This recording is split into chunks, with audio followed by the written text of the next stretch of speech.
Estamos listos para conversar de inmediato con Fabián Bayas, internacionalista. Bienvenido, Fabián, para que usted nos comente en relación a la elección del señor senador, ¿no? Gustavo Petro. Se ha impuesto en su fórmula él con Francia Márquez, líder social afrocolombiana. Se ha impuesto, Fabián, con 50,44 versus el 47,31 de Rodolfo Hernández. Por primera vez, un presidente de izquierda ejerce el poder en Colombia.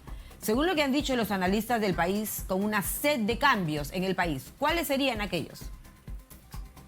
María Jesús, muy buenos días. Muchas gracias por la invitación. A ver, vamos a dividir los cambios que puede experimentar Colombia a nivel internacional y a nivel nacional. A nivel nacional, lo que es claro que va a impulsar una reforma agraria, que es una de las tareas pendientes que no ha podido culminar ninguno de los gobiernos que han tenido Colombia, principalmente gobiernos del Centro Democrático, del uribismo en los últimos años. Esta es una necesidad muy imperiosa de acuerdo a los acuerdos de paz. Lo segundo que va a impulsar el gobierno a nivel interno es un nuevo modelo de lucha antidrogas, que ya no se va a basar en esta relación muy sumisa que ha tenido este gobierno de salida de Iván Duque, sino yo creo que va a plantear mayor corresponsabilidad con Estados Unidos, aunque yo creo que va a continuar la cooperación entre Colombia y Estados Unidos, aunque yo creo que más enfatizando temas sociales, en esta nueva etapa de estos próximos 4 años. Y en tercer lugar, es una también necesidad imperiosa a nivel nacional, es lograr un acuerdo de paz con el Ejército de Liberación Nacional, el ELN. Este es el tercer grupo con el cual llegaría a un acuerdo de paz, y es el último grupo que está operando sin consideramos que lo que hay en la FARC operando son restos de la FARC, pero no es el principal bloque. En este punto de las nuevas negociaciones con el Ejército de Liberación Nacional, es evidente que va a tener que tener una nueva perspectiva con el gobierno de Nicolás Maduro. Acordémonos que Colombia ha sido tal vez el principal enemigo de Venezuela, la Venezuela chavista, y lo que ha planteado ya Gustavo Petro es que va a tener un nuevo esquema de relaciones con el gobierno de Caracas.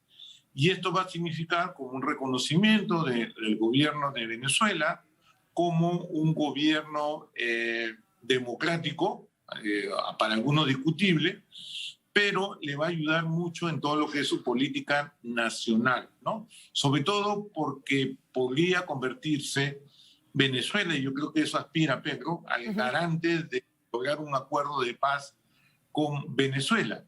Acordémonos que no solamente tiene este problema Colombia con Venezuela acerca de que la mayoría de los guerrilleros del Ejército de Liberación Nacional están en suelo venezolano, sino que también hay el problema de los más de 2 millones de venezolanos que viven en territorio colombiano, que este es otro problema común que me parece que quieren atender con esta nueva relación que va a tener entre Colombia y Venezuela. Claro, Fabián, el hecho de que se trate también de un exguerrillero, ¿no? Si bien es cierto desmovilizado, en este caso como M-19, pero ¿qué significa, qué representa ahora que tú establecías esta necesidad de trabajar, por ejemplo, con el Ejército de Liberación Nacional de Colombia? ¿A qué te referías con esto y qué significa que Petro provenga precisamente, ciertamente, pues de estas luchas, ¿no?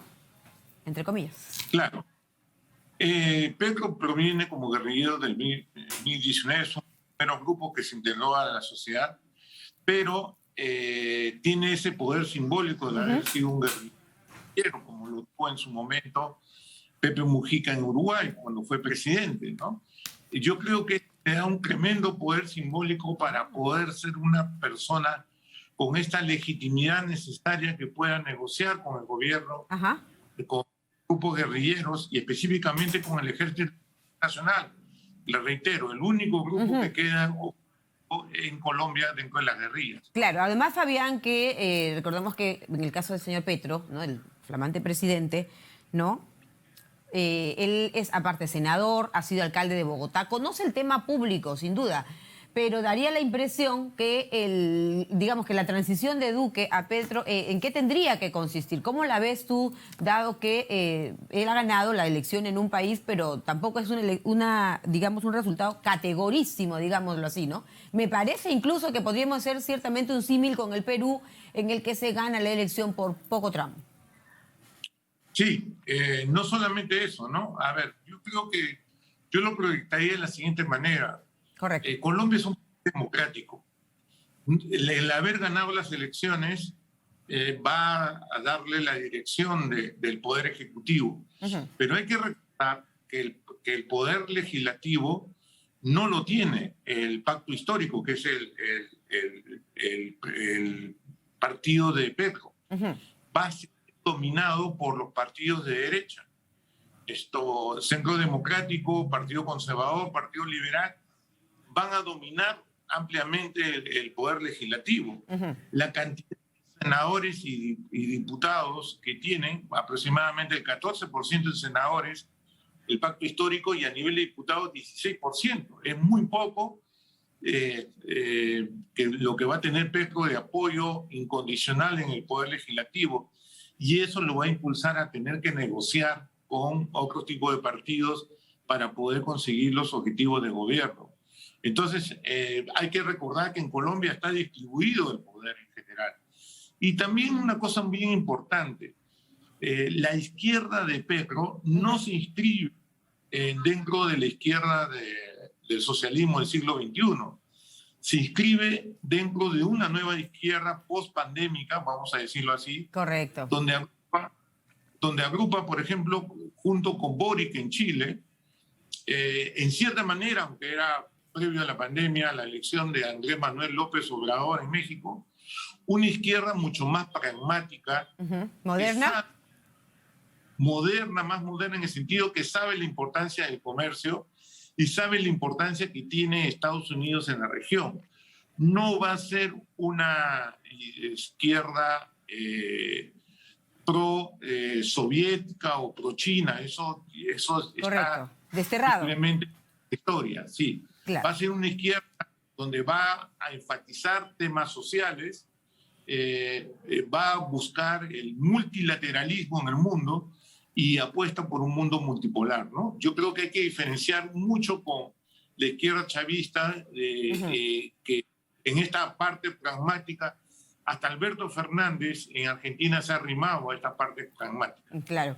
Quizá con no tanto éxito, ¿no? Y esperemos que en ese caso en Colombia más bien se logre eso. Te decía esto, Fabián, porque los detractores de la izquierda señalan pues que en efecto en el mundo la izquierda no ha funcionado. Sin embargo, nos quejamos cuando, por ejemplo, emergen estas especies de imágenes del momento que, digamos que cuyo emblema o cuya bandera son los derechos sociales, son la igualdad de derechos, reducir brechas, como ha pasado también en el Perú. Sin embargo, si miramos al otro lado, la derecha ha cometido muchos errores también, por ejemplo, las diferencias, abuso en los derechos laborales y demás. ¿Dónde encontrar el equilibrio, Fabián, en este caso, cuando se trata de nuestros países sudamericanos? Bueno, yo no creo que sean totalmente opuestos, no pueden mantener ambas partes de forma necesaria. Mira, es interesante porque, mira, los 4 países que hemos mencionado, Chile, Colombia, Argentina y México. Colombia y Perú, pero exclusivamente estos 4 pertenecen a la Alianza del Pacífico. Creo que la Alianza del Pacífico, con estos 4 países, le van a dar un contenido más social sin abandonar el comercio. Ahí está el equilibrio que mencionabas. Va a continuar buscando nuevos mercados, pero al mismo tiempo va a enfatizar más lo que es la agenda social dentro de este bloque comercial, económico. Perfecto. Que van a dar más, ¿no? Claro, por lo mismo que tú dices que se trata de una nueva izquierda, ¿no? Una nueva mirada, de todos modos, en el marco de la modernidad, de los derechos laborales, del comercio, la economía. Y lo otro que te pregunto es, ¿cuál sería, en todo caso, la labor más importante que va a tener ahora la administración de Gustavo Petro, que como te decía antes, va con Francia Márquez, que es una líder sindical, social también en este país. Y la relación con el Perú, por supuesto. Claro.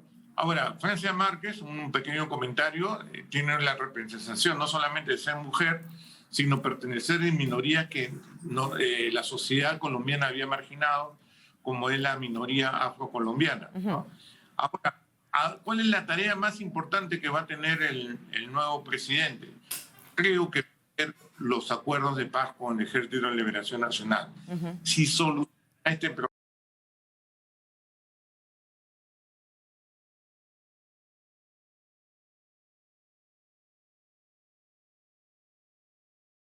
problemas nacionales que tienen tan urgentes como el Perú, a ellos también tiene una ola de amenaza de hambre, ¿no? Igual que los demás países de la región y del mundo, va a tener más posibilidades de tener éxito. Yo creo que la paz sigue siendo en Colombia, y cuando le hago la paz, no solamente estoy hablando de la paz con el Ejército de Liberación Nacional, estoy hablando también de problemas como el narcotráfico, del narcotráfico, de los paramilitares que siguen matando a líderes sociales, que este es un tema poco mencionado, pero muy importante dentro de Colombia. Y estoy hablando también de la paz que pueda generar también el poder terminar con los grupos de la FARC que se han ido al lado delincuencial, ¿no? Correcto, Fabián. Ahí quisiera detenerme un ratito, porque si vemos nuestras economías sudamericanas, es vulnerable en el sentido que son rápidamente golpeadas por el flagelo que es la corrupción, ¿no es cierto? Naturalmente en economías seguramente más vulnerables o en sistemas políticos no debidamente formales. Aquí en la corrupción, ¿qué tendría que hacer el flamante presidente de Colombia? ¿O qué esperar? Bueno, se estima que la corrupción en Colombia ha carcomido entre 3 y 4 puntos del PBI nacional todos los años. O sea, es algo muy grande lo que es la dimensión de la corrupción en Colombia. Lo que tiene que hacer es un consenso político acerca de cómo combatir la corrupción, que no es algo fácil, porque tiene que partir de varias dimensiones, ¿no?